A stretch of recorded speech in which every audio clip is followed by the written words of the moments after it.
Now, one of the great things about video games is that they allow us to travel back in time and see places and events that we would never normally see, and also allows us to experience them as if we were actually there. Now, I for one would love to go back to my own childbirth to see if that doctor did actually drop me on my head, or even if he cut the wrong umbilical cord.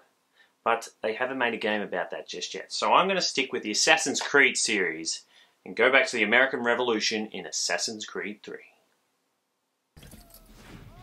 Another year has passed, which means another Assassin's Creed title is out, and this time it's set in the American Revolution.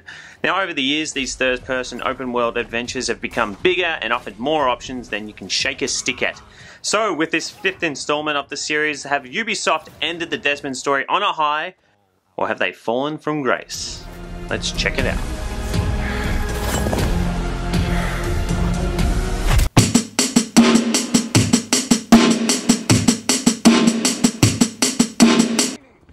In Assassin's Creed 3, you control multiple characters in the game, but primarily a young Indian-American assassin named Connor, who seeks out the Templars who attacked his tribe when he was young, all in the backdrop of war and revolution. Now, the Assassin's Creed storylines have increasingly become more and more convoluted as their franchise has grown.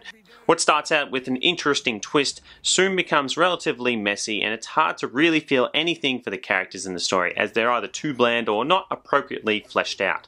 What you will fall in love with is the cities of New York, Boston, and of course the American wilderness. Now, the scope of this game is huge, and some of the best fun is had exploring and doing many of the side quests available, or rebuilding towns like your homestead. There have been minor control changes and a much different feel as you tree hop instead of prowl rooftops, but it's a refreshing new take that will distract you from the cliche storyline.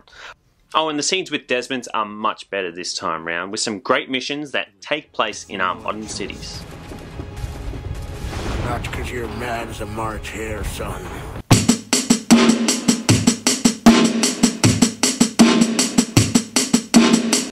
This game's greatest feature is its scope, and it's captured beautifully throughout. Whether you're looking off into the distance atop a mountain or behind the wheel of a man-of-war, AC3 feels like there's no place you can't go. What's new are weather effects such as wind, fog, rain and snow, which make the environments constantly evolve, and it's quite cool to see Connor's world change around him with the times. The period of the American Revolution has been fully realised here, and there's a great level of detail throughout. Cutscenes and character models also look pretty good. In fact, it's probably one of the best looking AC games in a while. Sound is good without being great, and your typical hack and slash sounds keep the battles frantic, and the soft ambience in the nature really sells the scenery quite nicely. All in all, this is a great looking third-person open world adventure with a world that is irresistible to look. We are here to tell you and yours to leave these lands. So be it. I offered you an olive branch, and you knocked it from my hand.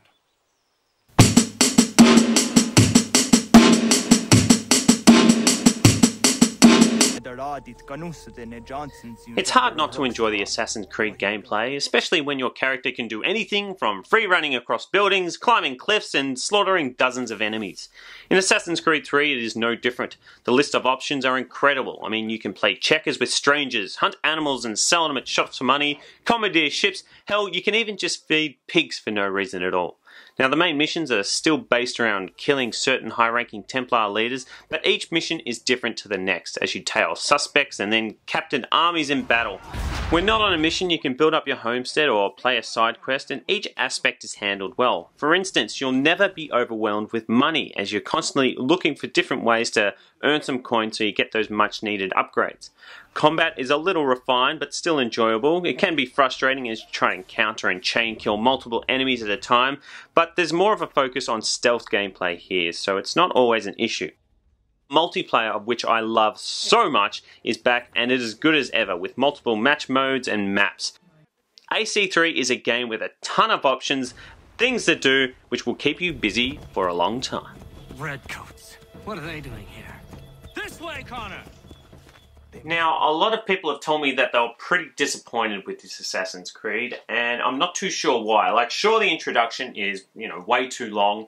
There are parts of the story that are messy and uninteresting, but other than that, I think this is just so full of scope and so many things to do, and the world of Boston, New York, and the frontier during the American Revolution is just so good to watch and experience that I don't know why. I don't know why you'd be disappointed with it. Maybe you just didn't stick with it long enough. But I think this is a terrific game, terrific multiplayer, and I'm going to give it a 9.57 out of 10.01.